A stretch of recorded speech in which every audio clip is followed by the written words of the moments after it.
guys, jangan lupa ya. Halo, selamat pagi. Apa kabar semua para sahabat pelajar yang hebat? Senang berjumpa kembali dengan kalian pada channel Herbert CW Manalo.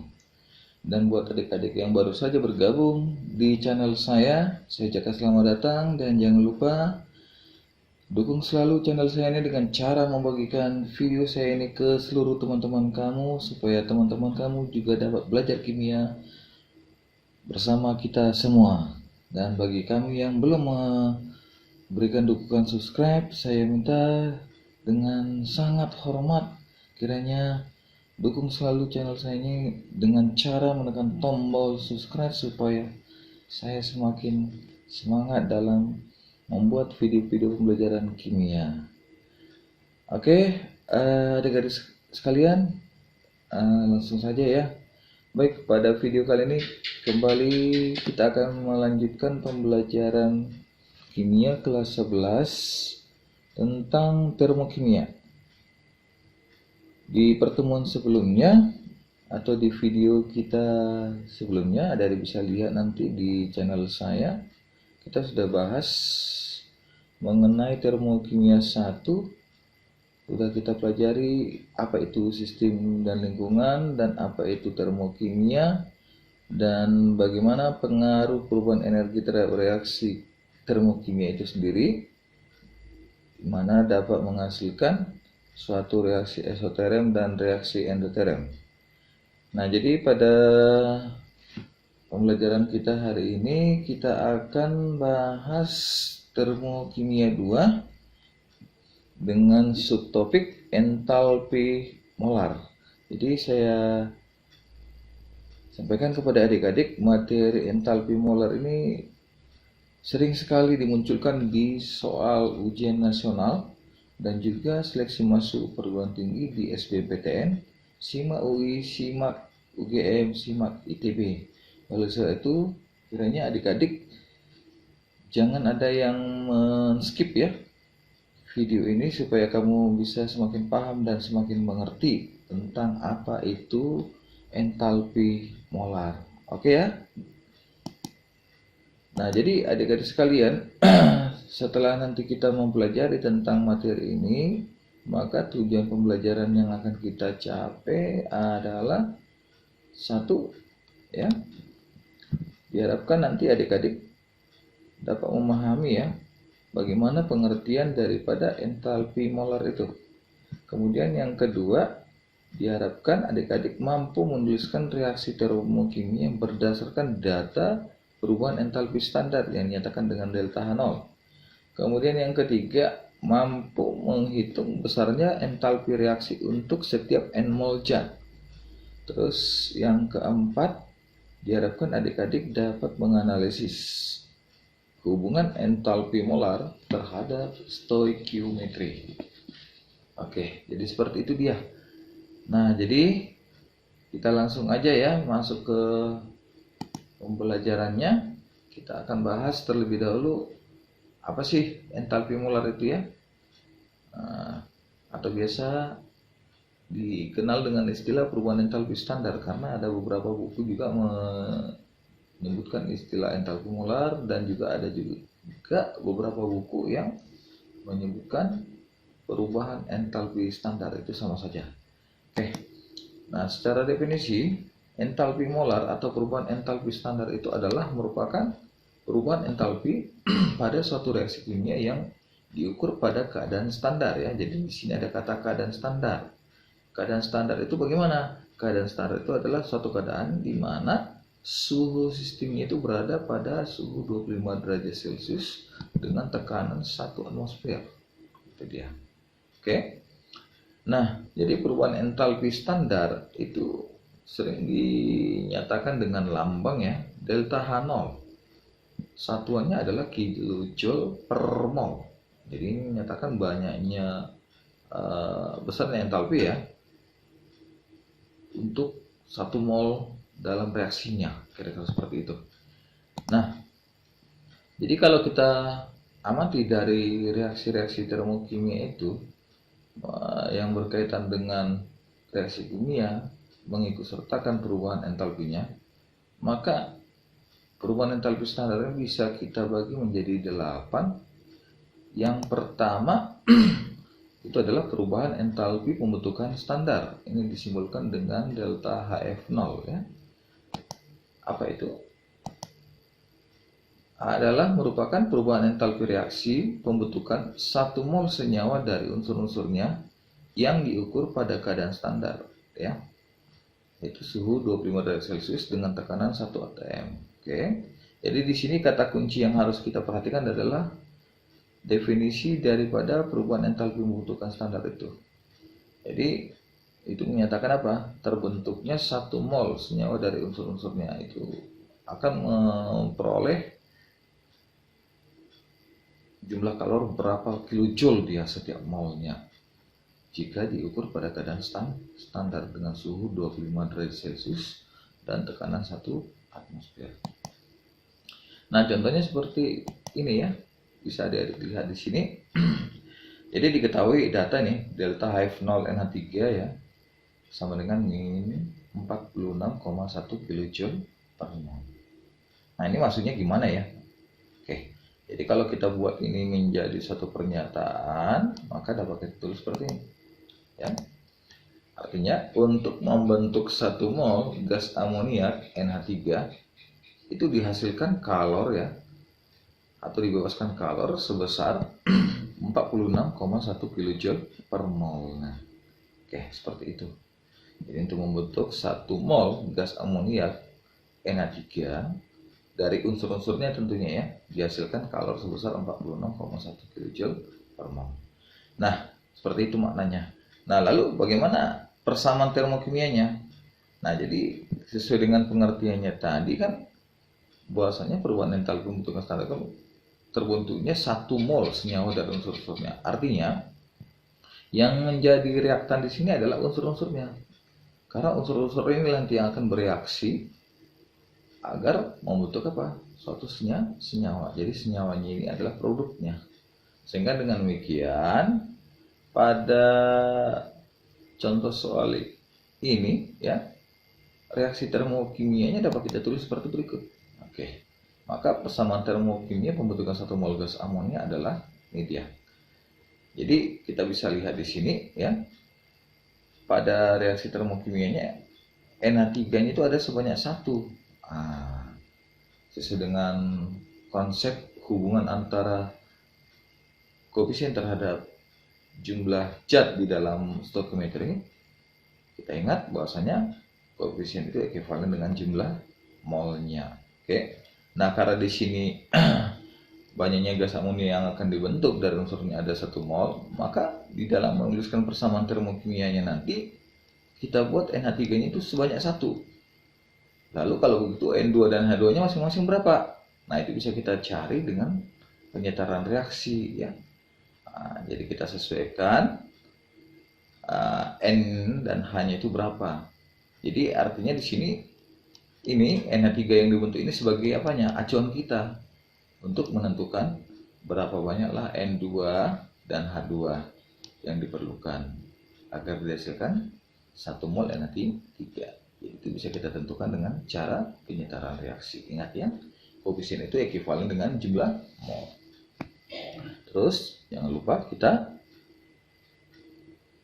tuliskan berapa delta H-nya pada bagian akhir di dalam penulisan persamaan termokimianya. Itu sebesar minus 46,1 kJ per mol. Oke, kira-kira seperti itu. Oke ya. Baik, kita lanjut. Perubahan entalpi standar yang berikutnya yaitu perubahan entalpi penguraian standar atau disimbolkan dengan delta HD0. Wah, bagaimana pula ini ya? Oke, mari kita lihat bersama pengertiannya. Menyatakan apa? Perubahan entalpi reaksi penguraian 1 mol senyawa menjadi unsur-unsurnya yang diukur pada keadaan standar, yaitu suhu 25 derajat Celcius dengan tekanan 1 atm. Oke, kita pahami dulu kalimat daripada pengertian perubahan entalpi penguraian standar ini supaya nanti bisa kita aplikasikan dia di dalam penulisan reaksi termokimianya. Jadi di sini cukup jelas ada kata penguraian 1 mol senyawa menjadi unsur-unsurnya. Berarti yang menjadi reaktan adalah senyawa 1 molnya, ya. Jadi dari 1 mol senyawa ini nanti akan diuraikan, dia menghasilkan satu produk. Produknya itu adalah unsur-unsur dari senyawa itu sendiri. Oke, seperti itu. Sudah pada keadaan standar. Nah, jadi ini ada catatan tambahan yang perlu kalian ingat dan pahami juga. Pada dasarnya, reaksi penguraian itu adalah merupakan apa? Kebalikan daripada reaksi pembentukan. Kalau tadi kan reaksi pembentukan terbentuknya 1 mol dari unsur-unsurnya. Artinya senyawa yang dibentuk itu menjadi produk dan unsur-unsur yang membentuk senyawa itu adalah reaksinya. Nah, jadi begitu juga dengan reaksi penguraian. Ini adalah merupakan kebalikan daripada reaksi pembentukan. Maka dengan demikian, jika perubahan entalpi pembentukan standar negatif, maka perubahan entalpi penguraian standarnya untuk zat yang sama adalah positif dan sebaliknya. Jadi seperti itu. Jadi kalau dia nilainya negatif, entalpi pembentukannya, maka entalpi penguraiannya itu udah jelas positif. Terus bagaimana kalau ini entalpi pembentukan standarnya positif? Maka perubahan entalpi penguraiannya adalah berapa? Adalah apa? Ya, itu negatif. Jadi seperti itu. Nah, jadi kita tinggal membalikan aja reaksinya. Oke. Nah, supaya lebih jelas lagi, mari kita lihat contoh berikut. Jadi ini ada soal ya. Ini adalah merupakan lanjutan dari yang contoh yang tadi ya, di entalpi pembentukan standar. Jadi diketahui delta F0 NH3 itu sama dengan min 46 ya, min 46,1 kJ per mol. Oke. Jadi untuk membentuk 1 mol NH3 dari unsur-unsurnya itu akan membebaskan kalori sebanyak 46,1 kJ. Maka dengan demikian entalpi penguraiannya berapa? Nah, kita kembali ke sini tadi, bahwasanya penguraian itu kebalikan daripada pembentukan. Jadi karena di sini delta HF-nya diketahui negatif, maka delta HD penguraiannya adalah positif. Sehingga reaksi termokimia penguraian 1 mol gas amonia dapat kita tulis seperti berikut. Nah, ini dia. Jadi ada 1 mol NH3 ya, yang akan diuraikan menjadi apa? Unsur-unsur penyusunnya, yaitu gas nitrogen dan gas hidrogen. Yang mana masing-masing ada sebanyak setengah mol gas nitrogennya dan 3/2 mol gas hidrogennya. Jadi setengah dan 3/2 ini diperoleh dari stoichiometri reaksinya ya. Mana NH3 yang 1 mol ini sebagai acuan kita untuk menentukan apa? Banyaknya gas nitrogen dan gas H2. Terus ini jangan lupa, karena diminta adalah persamaan termokimia, maka di bagian akhir dari reaksinya kita harus tuliskan ini perubahan entalpi yang dimiliki oleh reaksi itu sendiri, yaitu sebesar plus 46,1 kJ per mol. Oke, baik. Nah, jadi sebelum kita lanjutkan, ini ada tambahan lagi yang akan saya sampaikan, khusus untuk dalam menuliskan perubahan entalpi pembentukan standar dan entalpi penguraian standar. Ya kan, tadi ada kaitannya senyawa dengan unsur-unsurnya ya kan. Maka di sini saya harapkan ya adik-adik paham ya, dapat mengenali bagaimana fase masing-masing zat, baik itu berupa unsur ataupun senyawanya. Karena ini sangat penting, ini akan nyambung nanti ke materi kita yang akan kita bahas pada pertemuan minggu depan. Kita akan kaji tentang bagaimana menentukan delta H, bagaimana mencari nilai delta H itu ya. Nah, jadi ini harus kamu kuasai dulu supaya nanti pada saat kita masuk ke materi tersebut tidak bingung gitu ya. Maka kita harus ingat ya, bahwasanya kan dilihat dari wujud zatnya kan ada apa saja ini pada keadaan standar suhu kamar ya. Jadi ada fase padat, fase cair, fase gas, terus apa lagi? Dan fase aqueous larutan. Ya. Jadi banyak orang salah konsep ya. Ada yang menganggap bahwasanya cair dengan larutan itu sama ya. Beda persepsi itu ya. Kalau dia dikatakan cair itu kan suatu keadaan di mana zatnya itu mengalami proses apa ya? pelururan ataupun pelelehan, dia mencair gitu. Fase zatnya cair, murni tanpa ada pelarut ya. Secara kalau dia larutan udah jelas kata dasarnya larut, berarti sesuatu zat yang memang dilarutkan dengan apa? Dengan satu pelarut. Biasanya pelarut yang digunakan itu untuk menghasilkan larutan itu umumnya menggunakan air. Jadi tergantung apanya sih sifat zat yang akan dilarutkan ya. Oke, jadi seperti itu. Jadi supaya diingat ya adik-adik sekalian, kalian harus bisa mengenali bagaimana fase zatnya ya. Apakah pada cair, gas ataupun dalam bentuk larutan. Oke, baik, kita lanjutkan kembali. Kita masuk ke jenis perubahan entalpi yang ketiga yang berikutnya, yaitu pembakaran standar ya. Pembakaran standar itu disimbolkan dengan delta H0. Oke. Apa itu? Nyatakan apa? Perubahan entalpi reaksi pembakaran sempurna 1 mol zat, unsur atau senyawa yang diukur pada keadaan standar, yaitu pada suhu 25 derajat Celcius dengan tekanan 1 atmosfer. Oke. Jadi di sini suatu zat ya, bisa berupa unsur atau senyawa ya, dibakar sempurna pada keadaan standar. Itu bagaimana dia besarnya perubahan entalpinya. Oke. Nah, catatan di sini supaya kalian tidak bingung, di sini saya akan berikan tipsnya untuk membedakan bagaimana suatu reaksi itu dikatakan pembakaran atau tidak.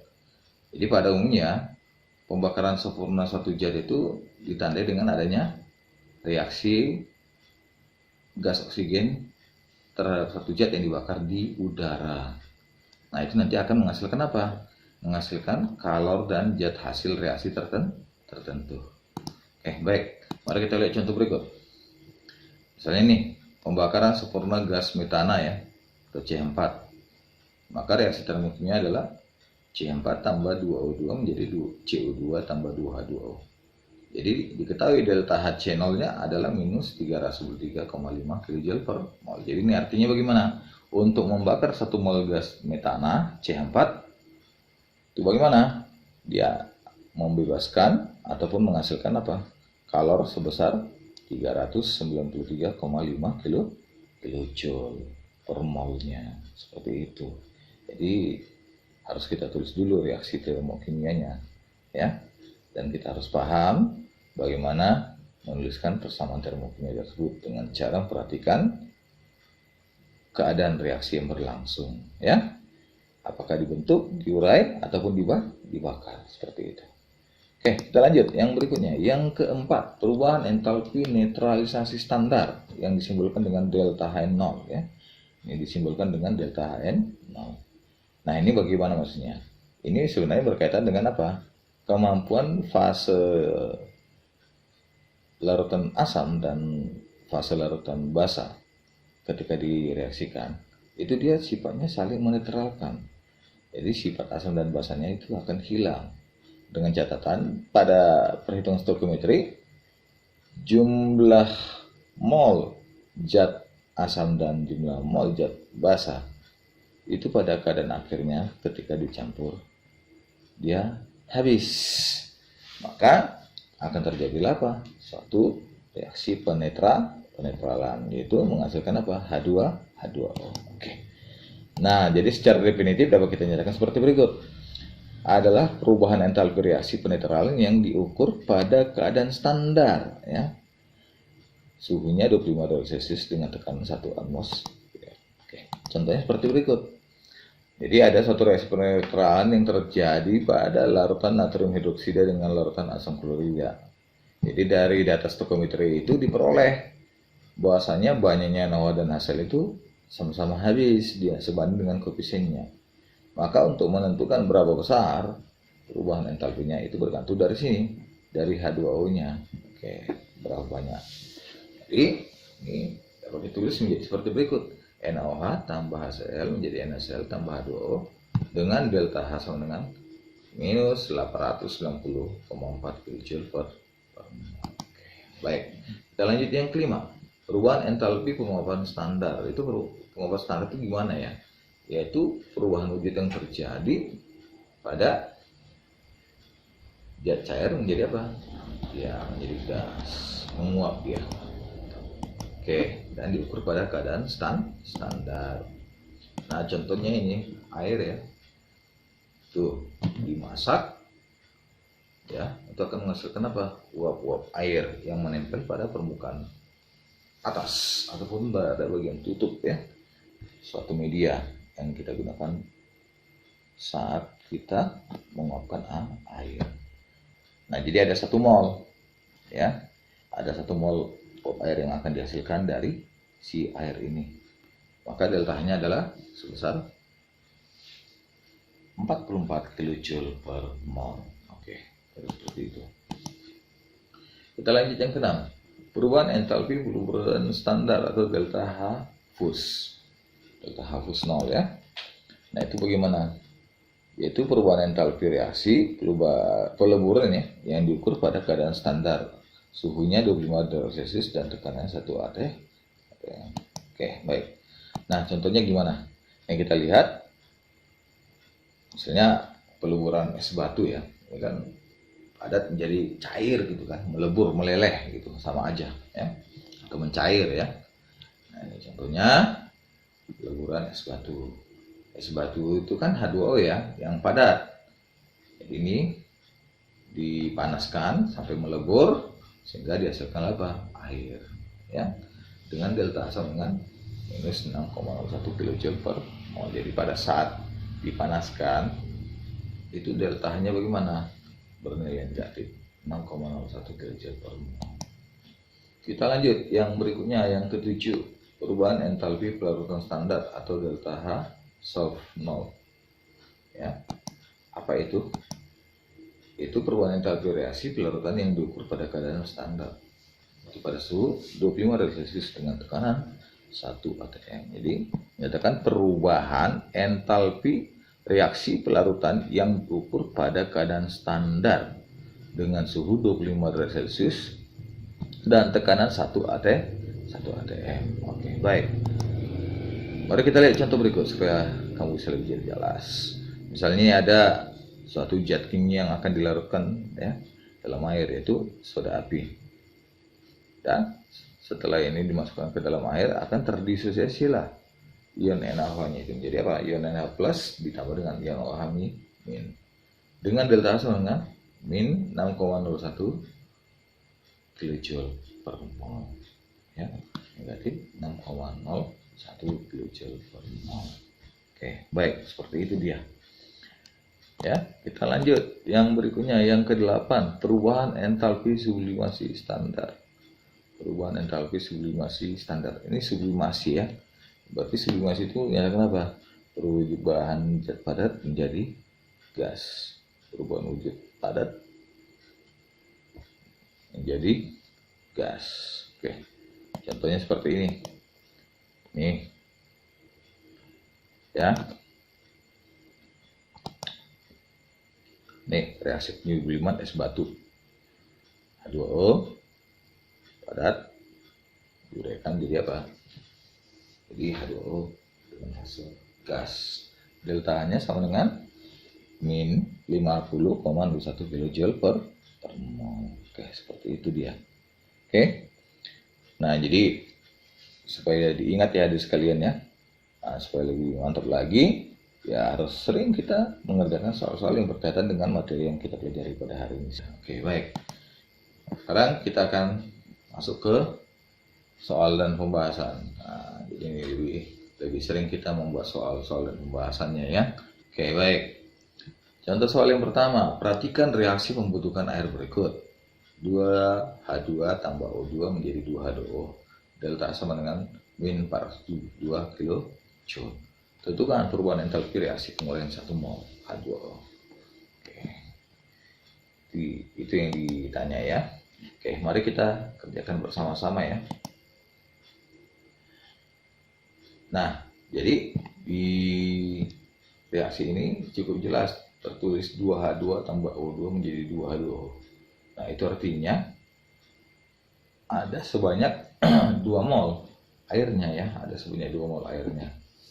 Dan maka dengan demikian reaksi penguraian merupakan kebalikan dari reaksi pembentukan. Ini kita balikkan karena ini adalah merupakan reaksi pembentukan. Itu nilainya negatif, jadi kalau kita balik reaksinya, maka ini jadi positif, H2O-nya jadi di ruas kiri dan di ruas kanan, seperti itu. Oke, baik. Ya, persamaan tersebut menunjukkan reaksi membutuhkan 2 mol air. Nah ini, jadi ada 2 mol air ya, itu dibebaskan kalor sebanyak 402 kJ. Reaksi penguraian merupakan kebalikan dari reaksi pembentukan. Jadi reaksi penguraian H2O ditulis sebagai berikut. Oke, seperti itu. Nah, reaksi penguraian 2 mol air membutuhkan kalor sebesar 472 kJ ya. Oke, maka bagaimana reaksi penguraian 1 mol airnya? Kita turunkanlah persamaan termokimia ya. Jadi delta HD-nya sama dengan 1/2 dikali dengan 472 kJ. Maka diperoleh 236 kJ. Soal nomor 2, pada reaksi pembakaran gas propana kita bisa lihat 2C38 tambah 10O2 menjadi 6CO2 tambah 8H2O, deltanya sama dengan minus 2400 kJ. Nah, jadi dari data ini timbul pertanyaan yang perlu kita pecahkan. Ya. A, tentukan besarnya delta HC0-nya. B, berapa kilojoule kalor yang dihasilkan pada pembakaran 89,6 liter STP. Masih ingat ini adik sekalian, STP itu apa ya? Standard temperature and pressure ya. Standard of temperature and pressure. Itu gas propananya ya. Baik, kita bahas bersama. Nah, jadi kalau kita tinjau dari reaksi pembakaran gas propana yang diketahui dalam soal, ini adalah merupakan apa? Reaksi pembakaran 2 mol gas C3H8, ya kan? Di 2 mol. Ingat, koefisien itu kan ekivalen dengan jumlah mol. Jadi, kalau di sini 2, maka jumlah molnya ada 2 mol untuk minus 2400 kJ. Nah, yang dimintakan dalam soal berapa sih besarnya delta HC0? Delta HC0 kan pembakaran 1 mol 1 zat ya, pada keadaan standar. Itu diukur pada suhu 25 derajat Celcius dengan tekanan 1 atm. Oke, tinggal mencari aja ini adik sekalian. Maka besarnya delta H0C untuk 1 mol itu adalah ini 1/2 dikali dengan minus 2402 kJ ya. Jadi setengah dari ini delta 2 molnya, maka dapat negatif 1200 kJ.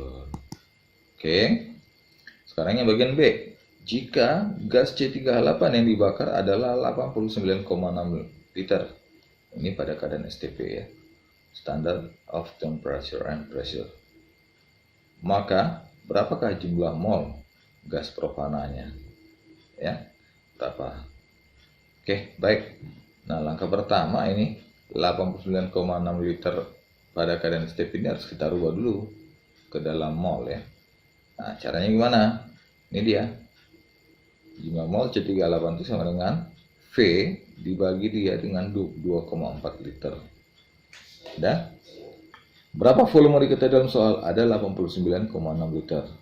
Dan kita bagilah dia dengan 22,4 liter. Ingat, 1 mol itu pada keadaan STP, volume gasnya adalah 22,4 ya.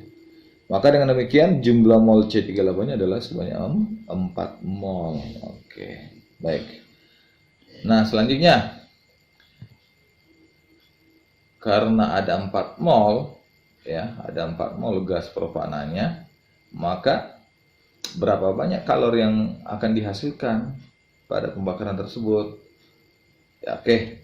Jadi langsung aja, tadi kan sudah kita dapat untuk 1 molnya ada ini negatif 1200 kJ. Berarti untuk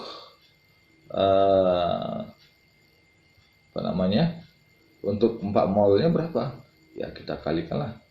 Berarti 4 dikali dengan 1/mol ya, 4 ya, dikali dengan delta HC0-nya ya.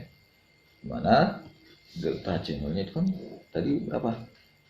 Minus 1200. Jadi kita kali 4 aja ya.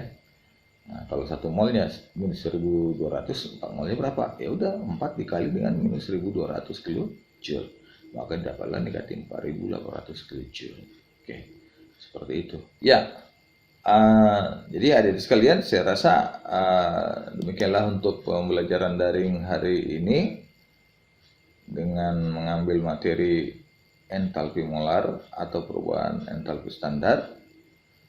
Tidak lupa saya mengucapkan terima kasih. Semoga bermanfaat buat kalian semua di dalam pembelajaran kimia. Dan jangan lupa ini ya, ini pesan saya yang selalu sampaikan selama adik-adik mengikuti pembelajaran daring ya. Itu semangatlah selalu belajar adikku supaya kamu bisa mendapatkan suatu prestasi. Nah, buat kamu yang memiliki pasangan ataupun pacar, mohonlah ya, mohon jauhkanlah yang namanya berpacaran itu ya, karena itu adalah merupakan perbuatan dosa. Sebab apa dek? Sebab kamu itu belum dihalalkan. Oke, jadi seperti itu untuk pembelajaran kita hari ini ya adik sekalian. Sampai berjumpa kembali kita di pertemuan berikutnya. Kita akan bahas tentang bagaimana menentukan perubahan entalpi. Ya, kita berharap adik-adik dan saya tetap dalam kondisi yang sehat supaya kita bisa berjumpa kembali di pertemuan berikutnya. Dan jangan lupa untuk pembelajaran hari ini tidak hanya kita mendengar, tapi kita juga harus menjadi pelaku. Caranya gimana? Silakan adik telusuri dari berbagai sumber belajar seperti e-book yang ada di GC. Lihat soal-soal yang berkaitan dengan materi kita hari ini supaya kamu semakin tambah pintarnya. Oke. Sampai jumpa ya adik-adik. Dadah.